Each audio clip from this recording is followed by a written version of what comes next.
Structure is the missing link between your expertise and executive presence.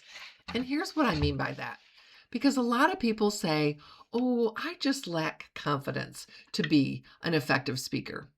You don't lack confidence, you lack structure. You fail to create a plan. You go into things thinking, oh, I can wing this.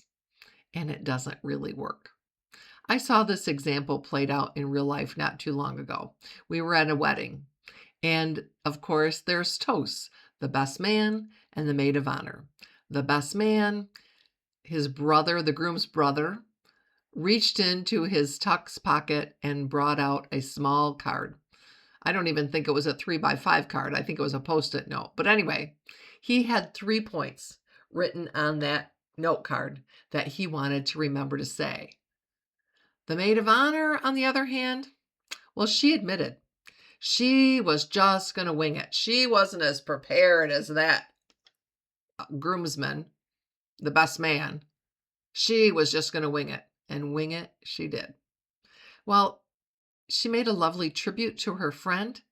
If she had just taken a few minutes and jotted down 3 key or even 1 key point that she wanted to remember to share about her friend and their experiences together and why this was such an important day and how to pay tribute, it would have been much well received, much better received. You get my point. Because she rambled for about 10 minutes, where the best man, his presentation was probably 3 at the very most. And quite frankly, what do people want to do at a wedding? Do they want to listen to the best man and the maid of honor wax on and off? No. They want to get to the fun part. They want to get to the food. They want to have conversation with the people at their table, maybe even get to the bar again. It doesn't really matter. You get my point. When you fail to have a structure, when you fail to have a plan, well, chances you're going to risk are failure. And so it really has nothing to do with confidence. What it has to do with being clear about where you want to end up and where you're going to start and how you're going to put together the middle.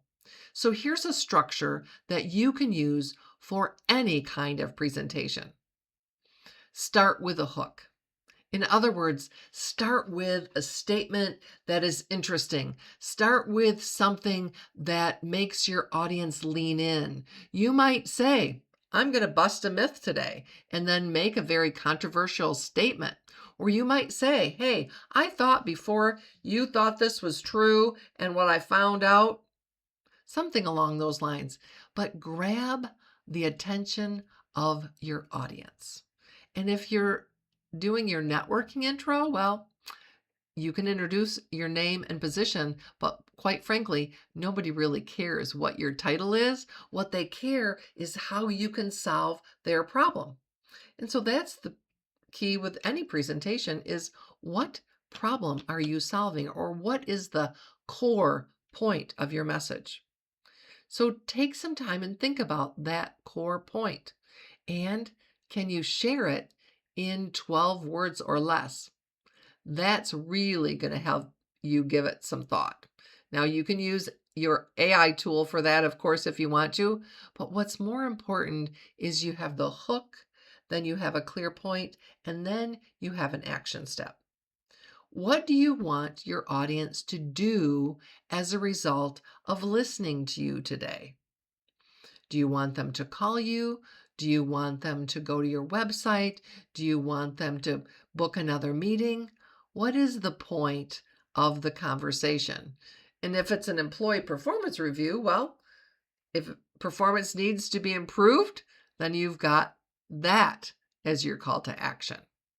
If performance is great, then your call to action is continue and make it better. You get the idea. It is a hook, a clear point, and an action step. That's your framework.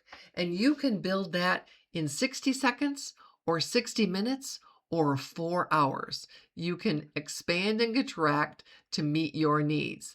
But what I want you to stop saying is, oh, I'm just nervous.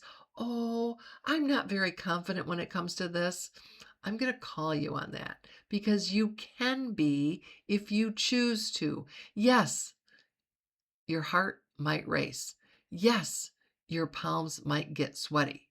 That is simply your body's way of protecting you because we know the number one job of our brain is preservation. And so it's going to do everything in its power to keep you safe. Now, you're thinking, well, what's an audience got to do with safety? Well, those eyes of people looking at you, your brain hasn't changed much in the hundreds of thousands of years that we've been on this planet. And it still equates that to, this might not be safe. They might be out to get me. Now, most cases we know it's not, but yet our brain's fooling us into thinking, hey, safety first. So let's get sweaty. Let's get nervous. Let's get anxious. Let's breathe shallowly. Because when we're calm, breathing comes very easy.